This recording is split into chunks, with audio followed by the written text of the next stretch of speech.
Muy bien, damos la bienvenida al Padre, al Hijo, al Espíritu Santo y al cortejo de ángeles para que nos acompañen en esta audiencia donde vamos a pronunciar palabra de Dios, no sean mis palabras, sino sean las palabras del soberano, y que el que escuche sepa que no es lo que yo quiero, sino lo que quiere, así dice Jehová. Un escrito está. Hoy vamos a aprender cosas importantes de lo que Dios quiere que enseñarnos, ayudarnos, para que comprendamos todos, religiosos o no religiosos, vamos a entender cuál grande es su amor. Vamos a orar para que Dios nos enseñe. Señor, gracias porque tú eres el dueño de la vida, la salud, de todo. Gracias porque eres el dueño del universo, todo lo manejas, lo coordinas. Todo lo que pasa, Señor, es porque tú lo permites. Y si tú lo permites, no es porque se agrade de que el hombre sufra, ni las mujeres sufran, ni los niños estén sufriendo, ni la gente esté pasando hambres, esté pasando dificultades, luchas, o permita tantas cosas en las iglesias. ¿Por qué permite tantas cosas en las iglesias, en el mundo?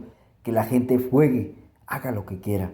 Hoy vamos a entender por qué pasa tantas cosas, por qué sucede y qué es lo que tú quieres, Señor, enseñarnos hoy. Guíanos, diríjanos y que este mensaje llegue al sincero, al que te ama, al que está clamando, al que está pidiendo liberación, al que está pidiendo triunfo sobre el pecado, al que está pidiendo fuerzas para vencer al maligno. A ese es el que llega este mensaje. Pero aquel indolente que no quiere, que está mañado con el mundo, con las cosas del mundo, ve la luz pero la rechaza, la pasa por alto, vive en las dudas, vive en la incredulidad, vive en prejuicios, toma todo prejuicios para tapar la verdad, se justifica para no cambiar su carácter, no cambiar sus malos hábitos, el amor al mundo, a las modas, a la ostentación, justifica todo para no vivir de acuerdo a la voluntad de Dios, pues por eso no cambia. Por eso no cambia sus hábitos, no cambia su vida. Sigue enfermo, sigue doliente, sus hijos se enferman más, su familia vive en maldición. Porque viven justificando el pecado, justificando este pícaro. Justificarlo es defender a Satanás. Cuando dejemos de justificar el pecado, entonces habrán cambios en nuestra vida, en nuestro hogar, en la sociedad. Habrá cambios maravillosos y Dios podrá obrar con su poder. Su Espíritu Santo podrá transformar vidas y sanar miles y millones de vidas que hoy están atadas a la enfermedad, esclavos a los vicios, esclavos a todo tipo de maldad. Señor, ayúdenos a ser fieles y a entender hoy lo que tú quieres que entendamos. En el nombre de Jesús, diríjanos y tómanos en tus manos preciosas por nuestros pecados. Amén y amén. Amén. Bien, gracias al Señor porque nos ha permitido hoy volver a relacionarnos, a escuchar este mensaje. El mensaje de Dios no es que nos traiga daño, nos trae luz, nos trae esperanza. Pero la única manera para que entre una esperanza en nuestra vida y haya esperanza es abandonar el pecado.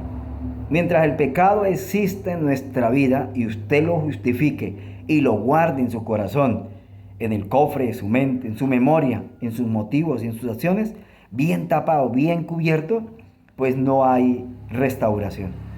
No puede haber restauración. La única esperanza que tú y yo tenemos, pastores, amigos, ministros, hermanos de cualquier dominación, hermanos independientes, hermanos judíos, hermanos musulmanes, hermanos de todo el mundo, de diferentes sectas o religiones, déjeme decirle que la única esperanza que hay para el israelita, para el judío, para el ortodoxo, para el gentil, para el pecador, para el independiente, para toda persona, es arrepentirse del pecado, apartarse del pecado, porque el pecado es el que ha traído tanta desgracia y tantas maldiciones y tantas enfermedades que hoy existen en el mundo y tantos desastres y guerras, rumores de guerra, inundaciones, muertes, pérdidas económicas como en familias, en los hogares divididos, es por el pecado.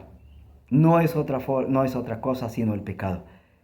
La esperanza está en Jesús y es cortar con el pecado con la ayuda de Dios, empezar a hacerle la guerra al pecado, empezar a hacerle la guerra a los 3 pecados mundiales. Y el Señor venció cuando Él vino a este mundo. Primero es el apetito, y el apetito entra todo, la mala forma de comer, de alimentarnos. de no comer lo original de lo que Dios dejó en Génesis 1:29. Y lo prometió el Señor en Éxodo 15:26, que si obedecíamos sus mandamientos, toda enfermedad que envió a los egipcios no nos caería a nosotros. Así que si alguna enfermedad hoy está en tu vida, está en tu cuerpo, te acosa las enfermedades, los dolores estomacales, dolor de cabeza, malestares, gripas frecuentes, pérdidas en el hogar, pérdida en la familia, pérdida en los hijos, el hogar está destruido, todo está acabado, hay pérdidas económicas, es porque no se está obedeciendo a la ley de Dios, a los mandamientos de Dios. Se está diciendo que se ama la ley de Dios, pero muy superficial. La mera letra, sin el Espíritu Santo. Sin el Espíritu Santo. Y si usted y yo miramos el Génesis, cuando Dios establece todo en la creación, dice que el Espíritu de Dios se movía sobre el abismo. Quiere decir que el Espíritu Santo ha estado desde un principio. Es allí el medio que Dios ha dejado. Se movió sobre el abismo de las aguas.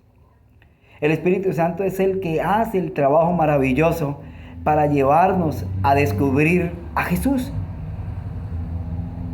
Por eso los judíos no lo descubrieron, porque entendieron, se llenaron de conocimiento y todo lo llevaron a la vida exterior. Hicieron todo lo exteriores. Ejemplo de lo exterior. Se sabían los 10 mandamientos y los pronunciaban. Practicaron las ceremonias que Dios dejó, porque de paso las ceremoniales toda fue establecida por Dios, no fue por Moisés. Moisés fue un hombre de Dios, un siervo de Dios que dijo cómo Dios decía las cosas. Se estableció el santuario. Y en el santuario, todas las simbologías del santuario representaba a Cristo Jesús. Ejemplo, en el santuario estaba el altar del incienso. Y en el altar del incienso estaba recubierto, hecho de madera de acacia. Pero la madera de acacia, si se le prendía fuego, se quemaba. Por eso tenía una cubierta de todo lo que era bronce. Una cubierta, un espesor para poder resistir el fuego las 24 horas del día. Eso simbolizaba la madera, lo frágil que se puede quemar, que no resiste al fuego. Simboliza al ser humano.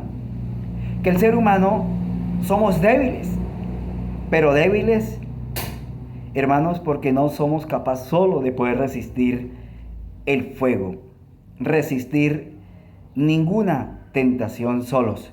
Que no somos capaces de resistir la maldad, que no somos capaces de resistir lo malo. Nos gana, lo malo gana, porque solos no somos capaces. Es imposible que el ser humano pueda mantenerse fiel y puro ante un Dios que es pura pureza. Es imposible adorar a Dios en espíritu y en verdad solo, escuetos, sin la protección divina. Por eso el bronce era la protección de esa madera para poder soportar el fuego y pudiera así presentarse el cordero, que duraba de 9 de la mañana a 3 de la tarde, el de 3 de la tarde hasta las 9 de la mañana, encendido, y allí se quemaba poco a poco.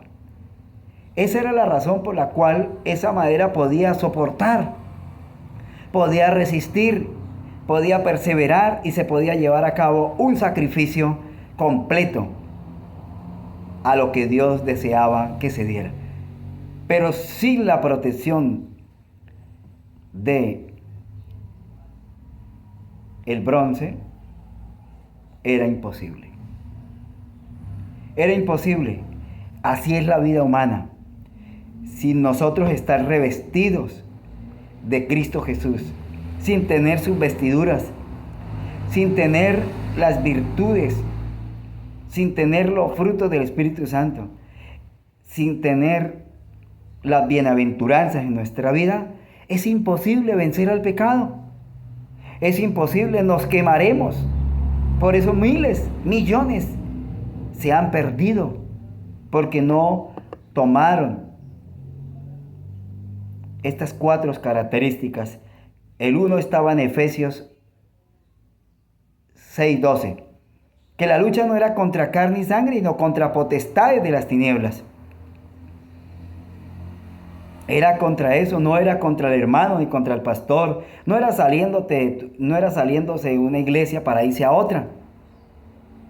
No era buscar refugio como independiente, no era manejar los diezmos o las ofrendas para yo saberlo llevar bien, no era eso.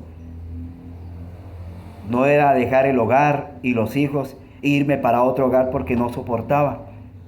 No era dejar las amistades para poder vivir una vida de santidad. No era dejar el mundo que se estaba pereciendo e irme a una parte bien lejos, como ermitaño, en los montes más altos, para poderme consagrar al Señor. Lo que tenía que haber hecho era huir del pecado, de la malicia. Pero ¿cómo podía yo huir del pecado si no tenía las vestiduras de Efesios 6:12 en adelante? Léalo, yo los invito, hermanos, pastores, amigos, que leamos, le pongamos atención y leamos con el comentario, leamos con el diccionario, leamos con todas las de la ley. Leamos la Biblia con oración, ayuno y obediencia al Señor. Debemos aprender a creerle al Evangelio, a creerle a la palabra de Dios, a la ley y al testimonio. El que no habla conforme a esto es porque no le ha amanecido. Creerle a la palabra de Dios, al Espíritu de profecía, es lo mejor. Eso es lo que Dios necesita de nosotros. Debemos de creer y debemos obedecer por fe, aceptar, estar fiel al Señor como corderos, fieles a soportar en este mundo, a vivir una vida de pobreza, de necesidades, de pruebas, de dificultades. Pero para poder soportar eso teníamos que tener Efesios 6:12. Teníamos que tener también los Gálatas 5 del 16 en adelante. Los frutos del Espíritu Santo. Teníamos que tener también Segunda de Pedro 1, 5 al 11.